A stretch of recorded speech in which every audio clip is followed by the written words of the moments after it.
যেহেতু সত্যৰঞ্জন বৰা এইটো কথা কৈছে যে হিন্দু লৈ আহিব লাগিব, তাৰ মানে এইটো কথা পাই এটা কথা স্পষ্ট হৈছে যে সত্যৰঞ্জন বৰা এটা অবৈধ সন্তান।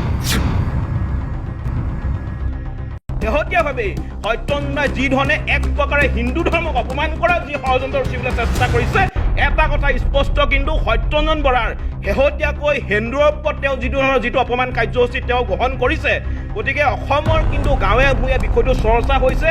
আৰু এটা সময়ত আপোনালোকে মনত ৰাখিব, সত্যৰঞ্জন বৰাক কিন্তু গাঁৱে ভূঞে কিন্তু পাব্লিক ধুলাই দিবৰ কাৰণে কিন্তু ৰাইজ সাজু হৈছে। যদি সত্যৰঞ্জন বৰা যদি প্ৰকৃতাৰ্থত পিতৃ মাতৃ থাকিলেহেঁতেন, তেতিয়াহ'লে হিন্দুৰৰ মূল্য তেওঁ বুজি পালেহেঁতেন। অসমবাসী ৰাইজক ওচৰত মই এটা কথা ক'ব বিচাৰিছোঁ যে মই মোৰ নিজৰ অন্তৰৰ পৰা কৈছোঁ, যদি এই পৃথিৱীত যদি অসমত যদি আটাইতকৈ শান্তিপ্ৰিয় ধৰ্ম আছে, সেই ধৰ্মটো হৈছে মুছলমান ধৰ্ম। শাৰীৰিকভাৱেও সহায় কৰা নাই বা মানসিকভাৱেও সত্যৰঞ্জনক এতিয়ালৈকে কোনেও কিন্তু কষ্ট দিয়া নাই। তাৰ পৰা এটা কথা স্পষ্ট হৈ পৰিছে যে মুছলমান ধৰ্ম শান্তিপ্ৰিয় হোৱাৰ বাবে, মুছলমান ধৰ্মৰ লোকসকল শান্তিপ্ৰিয় হোৱাৰ বাবেই কিন্তু সত্যৰঞ্জন বৰাই কিন্তু এতিয়ালৈকে তেওঁ মুকলিভাৱে স্বাধীনভাৱে কিন্তু অসমত জীয়াই থাকিব পাৰিছে। মাঘ বিহু হ'ব, মাঘ বিহু পাতিমেই, তাক কোনো কিন্তু শক্তিয়ে অসমীয়াক বাধা দি ৰাখিব নোৱাৰে। আৰু হিমন্ত বিশ্ব শৰ্মাই যিটো কথা কৈছে যে মাজনিশা 10 বজাৰ পৰা ৰাতিপুৱা 6 বজালৈ কাৰ্ফিউ দিছে, তাৰ মানে কি 9:59 সকলো একেলগে থাকিব পাৰিব, তেতিয়া কৰোণা নহয়। 10 বজাৰ লগে লগে কৰোণা গুচি আহে। নমস্কাৰ, প্ৰাতঃ টাইমৰ সমূহ দৰ্শকক স্বাগতম জনাইছোঁ। মই উপস্থিত আছোঁ জয়সাগৰ। জাতীয় সংগ্ৰামী সেনা অসমৰ সভাপতি শ্ৰী চিতু বৰুৱা মোৰ লগত আছে। চৰকাৰে জাৰি কৰা নতুন SOP সন্দৰ্ভত তেওঁৰ লগত কিছু কথা পাতিম। আগন্তুক মাঘ বিহুক লৈ কিছু নিৰ্দেশনা জাৰি কৰা হৈছে। কি কয় চিতু বৰুৱাই, তেওঁৰ লগত কথা পাতোঁ, আহক। নমস্কাৰ জনাইছোঁ। নমস্কাৰ। কি ক'ব? না, মাঘ বিহুটো পাতিমেই। মাঘ বিহুত পতাত অসমীয়াক কোনো শক্তিয়ে বাধা দি ৰাখিব নোৱাৰে। এতিয়া কথা হৈছে, চৰকাৰে যে এই যিবিলাক SOP প্ৰকাশ কৰে, এই SOPবিলাক অকল সৰ্বসাধাৰণ ৰাইজৰ কাৰণে নেকি? SOPবিলাক কোনো মন্ত্ৰী বিধায়কে মানিব নালাগে নেকি? বিগত সময়ত আমি দেখা পাইছোঁ, বিগত সময়ত যেতিয়া লকডাউন চলি আছিলে, তেতিয়া বিজেপিৰ এজন বিধায়ক জয়ন্ত মল্লৱ বৰুৱা, তেওঁ মাজনিশাত সম্পূৰ্ণ লকডাউন চলি থকা অৱস্থাত বলপূৰ্বকভাৱে গুৱাহাটীহেন চহৰত তেওঁ চেলুন খুলি তেওঁ চুলি কাটিছিলে। তেতিয়াহ'লে SOP কোনে ভংগ কৰিছে? SOPবোৰ কোনে ভংগ কৰে? SOPটো বিজেপিৰ মন্ত্ৰী বিধায়কসকলে ভংগ কৰি আছে।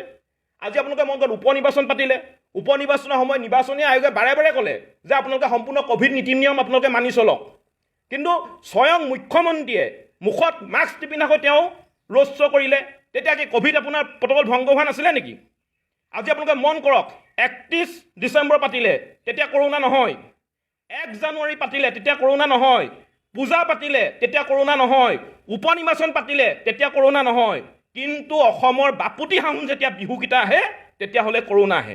তাৰমানে এই চৰকাৰখনৰ কথা হৈছে, যেনে তেনে সুবিধা পালে মুঠতে অসমৰ ভাষা, কলা, কৃষ্টি, সংস্কৃতিক তেওঁলোকে ধ্বংস কৰিব লাগে। সেইকাৰণে বাৰে বাৰে যেতিয়া বিহু আহে, বাৰে বাৰে তেতিয়া অসমলৈ কৰোণা গুচি আহে। তাৰমানে এই কৰোণা সুবিধাটো লৈ এই চৰকাৰখনে অসমৰ সম্পূৰ্ণ সংস্কৃতিক ধ্বংস কৰাৰ ষড়যন্ত্ৰত তেওঁলোকে নামি পৰিছে। গতিকে আমাৰ স্পষ্ট কথা, মাঘ বিহু হ'ব, মাঘ বিহু পাতিমেই, মাঘ বিহু হ'ব, মাঘ বিহু পাতিমেই, তাক কোনো কিন্তু শক্তিয়ে অসমীয়াক বাধা দি ৰাখিব নোৱাৰে। আৰু হিমন্ত বিশ্ব শৰ্মাই যিটো কথা কৈছে যে মাজনিশা 10 বজাৰ পৰা ৰাতিপুৱা 6 বজালৈ কাৰ্ফিউ দিছে, এতিয়াও ভেলাঘৰত কোনো থাকিব নোৱাৰে, সেইটো কথাই ক'ব বিচাৰিছোঁ, এতিয়াও দিছে। তাৰ মানে কি 9:59 সকলো একেলগে থাকিব পাৰিব, তেতিয়া কৰোণা নহয়। 10 বজাৰ লগে লগে কৰোণা গুচি আহে। এই যিটো বৈজ্ঞানিক তত্ত্ব হিমন্ত বিশ্ব শৰ্মাই বিচাৰি পালে, বা যিটো মেডিকেল ৰিজন হিমন্ত বিশ্ব শৰ্মাই বিচাৰি পালে, এই কথাখিনি অসমৰ ৰাইজক হিমন্ত বিশ্ব শৰ্মাই বুজাই দিব লাগে। কাৰণ অসমৰ মানুহ ইমান দুৰ্বল নহয়। গতিকে মাঘ বিহুৰ পৰা যিটো নিষেধাজ্ঞা চৰকাৰখনে জাৰি কৰিছে, যি কাৰ্ফিউ দিয়াৰ কথা কৈছে, সেইটো পুনৰ বিবেচনা কৰিবৰ কাৰণে আমি দাবী উত্থাপন কৰিলোঁ। শেহতীয়াকৈ এতিয়া বৰ্তমান APDSLৰ নতুন প্ৰধান সঞ্চালক হৈছে যতীন বৰা, তেওঁক লৈ কি ক'ব? নাই, এইটো অতি হাস্যকৰ কথা।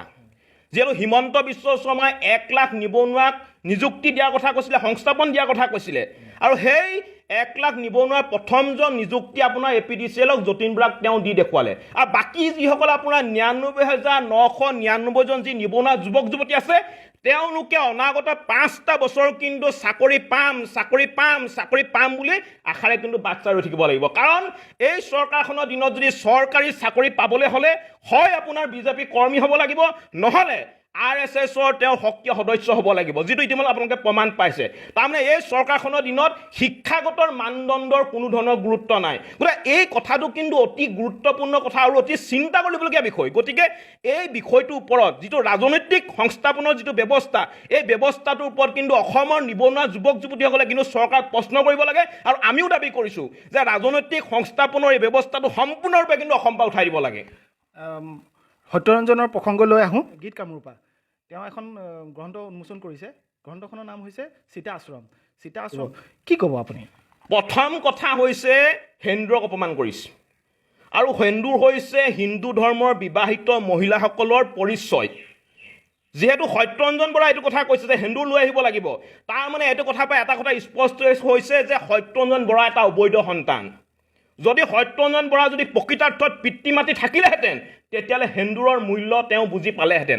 আৰু এই বিগত সময়ছোৱাত ধৰি আজি তাৰিখলৈকে সত্যৰঞ্জন বৰাই যি ধৰণে মুছলমান ধৰ্মকে হওক বা অন্য ধৰ্মক যি ধৰণে আঘাত আনিবলৈ চেষ্টা কৰি আছে, মই এই মুহূৰ্তত কিন্তু অসমবাসী ৰাইজৰ ওচৰত মই এটা কথা ক'ব বিচাৰিছোঁ যে মই মোৰ নিজৰ অন্তৰৰ পৰা কৈছোঁ, যদি এই পৃথিৱীত যদি অসমত যদি আটাইতকৈ শান্তিপ্ৰিয় ধৰ্ম আছে সেই ধৰ্মটো হৈছে মুছলমান ধৰ্ম, যিটো এই মুহূৰ্তত মই ক'বলৈ বাধ্য হৈছোঁ আৰু যিটো সঁচা কথা। কাৰণ যদি মুছলমান ধৰ্ম যদি শান্তিপ্ৰিয় নহ'লহেঁতেন, যদি মুছলমান ধৰ্ম যদি বিজেপি নেতাসকলে কোৱাৰ দৰে সত্যৰঞ্জন বৰাই কোৱাৰ দৰে যদি অশান্তি হ'লহেঁতেন, আজি ইমানখিনি ঘটনা সত্যৰঞ্জন বৰাই মুছলমানৰ ওপৰত কৰাৰ পিছতো কিন্তু আজিলৈকে কোনো মুছলমান যুৱকে হওক বা যুৱতীয়ে হওক, কোনো মুছলমান ব্যক্তিয়ে কিন্তু আজিলৈকে সত্যৰঞ্জন বৰাৰ ওপৰত কোনো ধৰণৰ ব্যৱস্থা গ্ৰহণ কৰা নাই, কোনো ধৰণৰ সত্যৰঞ্জন বৰাৰ ওপৰত শাৰীৰিকভাৱেও প্ৰহাৰ কৰা নাই বা মানসিকভাৱেও সত্যৰঞ্জন বৰাক এতিয়ালৈকে কোনেও কিন্তু কষ্ট দিয়া নাই। তাৰ পৰা এটা কথা স্পষ্ট হৈ পৰিছে যে মুছলমান ধৰ্ম শান্তিপ্ৰিয় হোৱাৰ বাবে, মুছলমান ধৰ্মৰ লোকসকল শান্তিপ্ৰিয় হোৱাৰ বাবেই কিন্তু সত্যৰঞ্জন বৰাই কিন্তু এতিয়ালৈকে তেওঁ মুকলিভাৱে স্বাধীনভাৱে কিন্তু অসমত জীয়াই থাকিব পাৰিছে। আৰু শেহতীয়াভাৱেই সত্যৰঞ্জন বৰাই যি ধৰণে এক প্ৰকাৰে হিন্দু ধৰ্মক অপমান কৰাৰ যি ষড়যন্ত্ৰ ৰচিবলৈ চেষ্টা কৰিছে, এটা কথা স্পষ্ট কিন্তু সত্যৰঞ্জন বৰাৰ শেহতীয়াকৈ হিন্দুৰ ওপৰত তেওঁ যিটো অপমান কাৰ্যসূচী তেওঁ গ্ৰহণ কৰিছে, গতিকে অসমৰ কিন্তু গাঁৱে ভূঞে বিষয়টো চৰ্চা হৈছে। আৰু এটা সময়ত আপোনালোকে মনত ৰাখিব, সত্যৰঞ্জন বৰাক কিন্তু গাঁৱে ভূঞে কিন্তু পাব্লিক ধুলাই দিবৰ কাৰণে কিন্তু ৰাইজ সাজু হৈছে। ধন্যবাদ জনালোঁ। এয়া আছিল জাতীয় সংগ্ৰামী সেনা অসমৰ সভাপতি শ্ৰী চিতু বৰুৱা। ব্যস্ততাৰ মাজত আমাক অলপ সময় দিলে, তাকে লৈ ধন্যবাদ জনালোঁ। মেৰা পাৰ্চন চাইডৰ সৈতে মই মুছাব্বিৰ, প্ৰাডো টাইম। আয়ুষ্কল্প হেল্থ কেয়াৰ দক্ষিণ কামৰূপৰ এক অত্যাধুনিক হেল্থ কেয়াৰ চেণ্টাৰ। মিৰ্জা আজাৰা ছয়গাঁৱত হেল্থ কেয়াৰ চেণ্টাৰ থকা এই পৰিয়ালটোৰ দক্ষিণ কামৰূপৰ বকৰ মাজমজিয়াত 25খন বিচনাযুক্ত এখন চাৰ্জিকেল হস্পিটেল আছে। এই হস্পিটেলখনত ICU, ICCU আৰু NICU সুব্যৱস্থাও আছে। আয়ুষ্কল্প চাৰ্জিকেল হস্পিটেলত আপকামিং ফেচিলিটিজ হিচাপে 16 স্লাইচ, CT স্কেন, ডায়েলিচিছ আৰু ব্লাড বেংকৰ সুবিধা থকাৰ লগতে সম্পূৰ্ণ অত্যাধুনিক যন্ত্ৰপাতিৰে বিজ্ঞ চিকিৎসকৰ দ্বাৰা চিকিৎসা কৰা হয় ৰোগীৰ। আপোনাৰ যদি কোনোবা সম্বন্ধনীয় উন্নত মানৰ চিকিৎসাৰ প্ৰয়োজন হয়, দক্ষিণ কামৰূপৰ বিভিন্ন প্ৰান্তত থকা আয়ুষ্কল্প হেল্থ কেয়াৰ চেণ্টাৰলৈ আনি উন্নত চিকিৎসা প্ৰদান কৰক।